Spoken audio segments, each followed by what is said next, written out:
Ja, hallo und herzlich willkommen hier auf meinem Kanal zu einem neuen Video von mir. Heute habe ich mal wieder nach langer Zeit einen kleinen Flieger für euch, und zwar die neue XK WL Toys Sky Reaper A310. Ein kleiner giftgrüner Doppeldecker. Wenn mich nicht alles täuscht, müsste das eine Pitts sein. Hier natürlich wieder alles in der RTF-Version mit allem, was zum Fliegen benötigt wird. Und wir haben hier auch einen Gyro verbaut, der den Flug stabilisieren soll. Wir können aber genauso gut auch 3D fliegen. Ich zeige euch heute natürlich wieder das volle Programm, von Unboxing bis zum Fliegen. Ich bin auch echt mal gespannt, wie das kleine Teil hier fliegen wird. Ehrlich gesagt haben mich ja die XK-Hubschrauber jetzt nicht so besonders überzeugt. Daher bin ich mal gespannt, ob das jetzt hier anders ist. Ich würde sagen, wir legen sofort los. Let's go! Ja, hier haben wir jetzt mal den schönen bunten Karton der kleinen Pitts. Den machen wir mal eben auf und haben hier wieder als allererstes die Bedienungsanleitung, hier auf Englisch und Chinesisch. Dann haben wir als nächstes die untere Tragfläche, auch schon komplett montiert mit Ruder und Servos. Dann haben wir noch die obere Tragfläche, auch schon mit montierten Rudern. Dann haben wir natürlich noch den Hauptrumpf der Pitts. Hier, wie man sehen kann, in einem richtig knalligen Grün. Den zeige ich euch gleich noch mal etwas im Detail. Und hier vorne im Akkufach haben wir schon einen kleinen 500 mAh LiPo-Akku mit JST-Anschluss. Dann haben wir als nächstes eine Tüte. Darin befindet sich ein kleiner Ständer. Den müssen wir noch hier so zusammenstecken. Dann können wir die Pitts darauf zum Beispiel auf einen Schrank stellen. Dann haben wir noch eine weitere Tüte. Hier drin befindet sich ein USB-Ladekabel, ein Ersatzpropeller, ein kleiner Kreuzschraubendreher, ein paar Montageschrauben, die Verbindungsgestänge für die Ruder, das Spornrad und noch die Tragflächenverbindungen, die wir auch noch nachher montieren müssen. Und als letztes haben wir noch das Hauptfahrwerk hier drin. Das wird nachher unten noch eingesteckt und verschraubt. Dann müssen wir einmal die Schaumstoffkiste hier rausnehmen und finden darunter dann natürlich auch noch den 2,4 GHz Sender. Den werde ich euch gleich mit den Funktionen natürlich auch nochmal etwas näher zeigen. Als erstes müssen wir dann die Tragflächen montieren. Dazu haben wir auch hier 3 verschiedene große Schraubentypen dabei, die wir benutzen müssen. Und wir haben hier noch den kleinen beiliegenden Kreuzschraubendreher. Da würde ich aber empfehlen, vielleicht eher einen vernünftigen zu nehmen. Dann würde ich sagen, fangen wir mal an, den Flieger zusammenzubauen. Und das zeige ich euch am besten mal im Zeitraffer.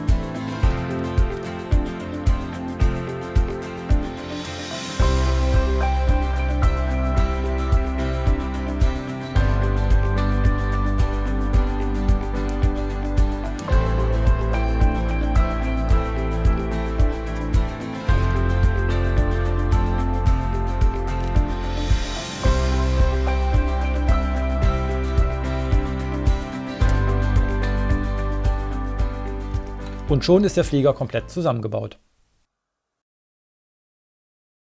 Ja, hier haben wir die kleine knallgrüne Pitts komplett zusammengebaut vor uns. Sie besteht größtenteils aus EPP und die vordere Motorhaube besteht aus dünnem Kunststoff, genauso wie das vordere Fahrwerk. Das wiederum hat vorne wie auch hinten am Spornrad profilierte und gummierte Reifen. Die knallig grüne Lackierung finde ich eigentlich richtig cool. Man hätte vielleicht noch ein paar Dekals auf die Tragflächen machen können, aber das kann man ja sogar noch selber machen. Hier oben in der Cockpitkanzel haben wir sogar noch einen Piloten drin sitzen. Es gibt noch ein vereinfachtes Steuerhorn und noch ein bedrucktes Cockpit-Panel, was ich jetzt für diesen kleinen Flieger eigentlich auch ganz cool finde. Gesteuert wird die Pitts natürlich über Motordrossel, Höhen-, Seiten- und Querruder und angetrieben wird die Pitts vorne von einem Brushless-Motor. Die Anlenkung der Querruder wird über ein einzelnes kleines Mikroservo realisiert, was dann beide untere Ruder ansteuert. Und die Ruder auf der oberen Tragfläche werden dann entsprechend mitgesteuert über diese Verbindungsgestänge, die wir ja eben schon montiert haben. Hier unten haben wir dann das Akkufach, das können wir hier ganz normal aufhebeln. Da können wir dann den LiPo-Akku reinmachen, am besten so rum hier reinschieben, so passt er dann am besten. Anstecken und die Klappe wieder schließen. Die Pitts hat natürlich auch einen Gyro verbaut, der das Fliegen für Anfänger einfacher machen soll. Da bin ich mal gespannt, wie gut er arbeitet, denn wir haben hier ja einen recht kleinen und zackigen Flieger. Die Pitts hat eine Spannweite von ca. 400 mm, eine Länge von ca. 410 mm und ein Abfluggewicht inklusive Akku von ca. 180 Gramm. Wir haben hier wieder eine ganz normale Kunststofffernsteuerung von XK, hier die X5S. Das ist im Grunde auch eine ähnliche Fernsteuerung wie bei den Helis von XK bzw. WL Toys immer dabei ist. Nur dass hier natürlich der Gasstick nicht federbelastet ist, sondern frei verschiebbar. Die Knüppelaggregate bestehen hier aus Kunststoff und die Knüppel selber aus Aluminium. Die können wir sogar etwas in der Höhe verstellen und die haben obendrauf noch die Zackenkrone für alle Daumenflieger. In der Mitte haben wir den Ein-Aus-Schalter, darüber eine kleine Öse für den Nackengurt und darüber noch eine rote Status-LED. Um die Knüppelaggregate haben wir auch hier wieder die Trimmknöpfe zum Nachtrimmen des Fliegers im Flug. Hier oben auf der Oberseite haben wir dann noch 4 Knöpfe. Fangen wir mal mit dem linken an. Hier haben wir den DR-Knopf für die Steuerausschläge.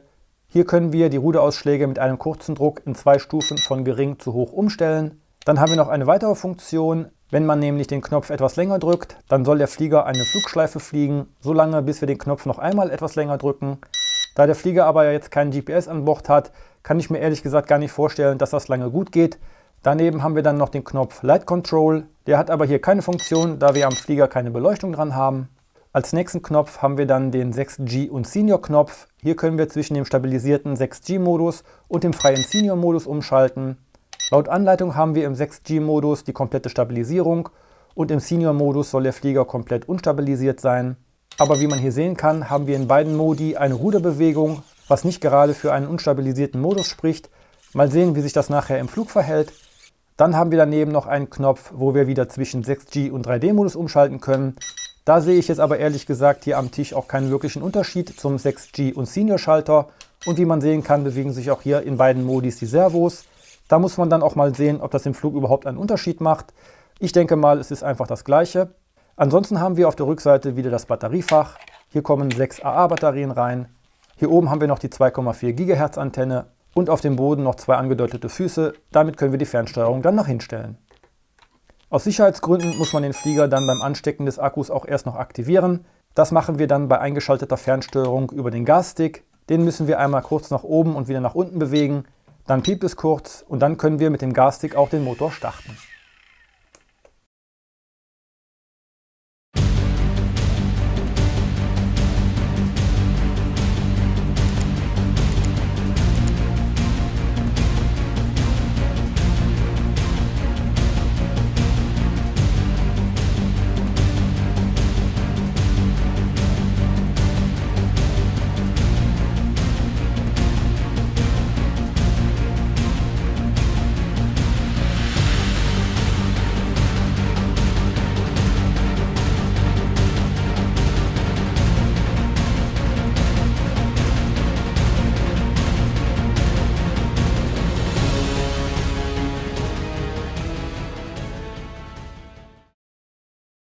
Bevor wir fliegen gehen, ist mir noch eins aufgefallen.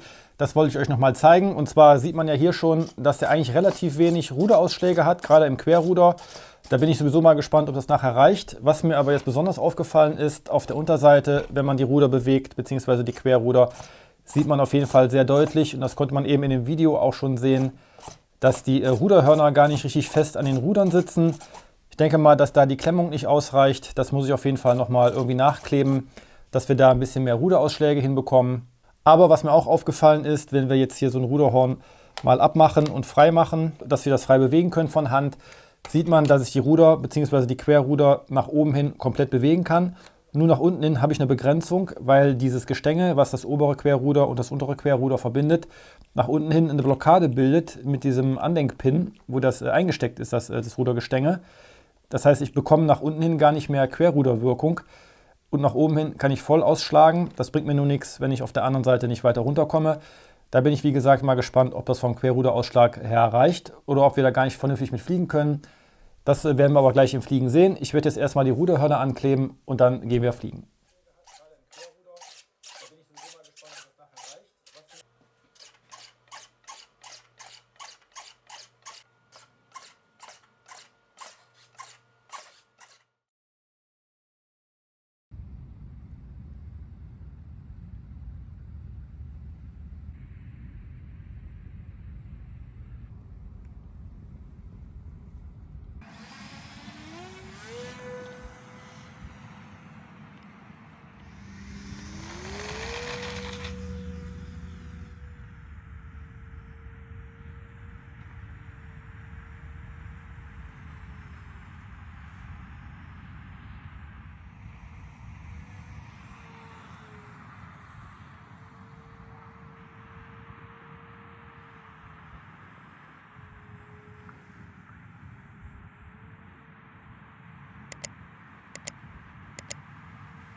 Ja, kommen wir am Ende auch hier zu einem kurzen Fazit.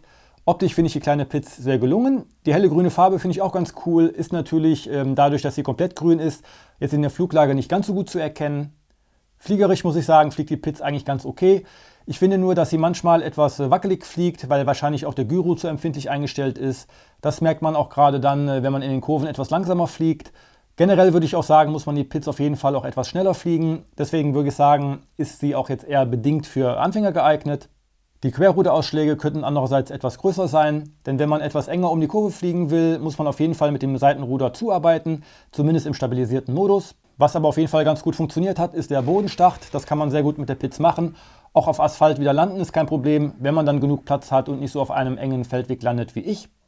Da ich jetzt leider nur einen Akku hatte und von der Zeit her gerade auch etwas begrenzt bin, konnte ich jetzt den 3D-Modus und auch den automatischen Kurvenflug nicht nochmal ausprobieren, weil das zeitlich an dem Tag einfach nicht gepasst hatte und ich den Akku nicht mehr weiter laden konnte oder nochmal laden konnte. Ich wollte aber dennoch das Video jetzt schon veröffentlichen, um euch den Flieger mal zu zeigen. Vielleicht werde ich aber, wenn das Wetter dann wieder besser wird, nochmal einen kleinen Videonachtrag machen zum Kurvenfliegen und zum 3D-Fliegen. Aber was ich auf jeden Fall sagen kann, ist, dass der Flieger wirklich sehr stabil ist. Ich habe ihn auch ein paar Mal gecrashed oder unsanft gelandet. Das hat er alles sehr gut weggesteckt, außer dass ich einmal diese Verbindungsgestänge hier verloren habe. Da müsst ihr natürlich im höheren Gras aufpassen, dass ihr darauf achtet, wenn die abgehen sollten, dass ihr die auch dann direkt da mitnehmt, wo er gecrashed ist, weil sonst könntet ihr die natürlich sehr schnell verlieren, weil die nämlich sehr filigran sind. Was ich auch wieder ganz gut finde, ist, dass der Sender anfängt zu piepen, wenn der Akku im Flieger leer geht. Das heißt, ihr habt noch eine gewisse Zeit, wo ihr dann landen könnt.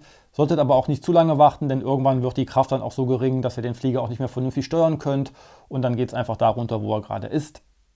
Ja, ich würde sagen, das war es jetzt wieder mit dem Video. Lasst mir wie immer gerne ein Like da, wenn euch das Video gefallen hat. Schreibt mir gerne mal eure Meinung zur Piz unten in die Kommentare. Lasst auch gerne ein Abo da, um kein weiteres Video mehr zu verpassen. Und dann würde ich sagen, sehen wir uns im nächsten Video wieder. Ich danke fürs Zusehen und bis zum nächsten Mal. Euer Chrissy. Ciao.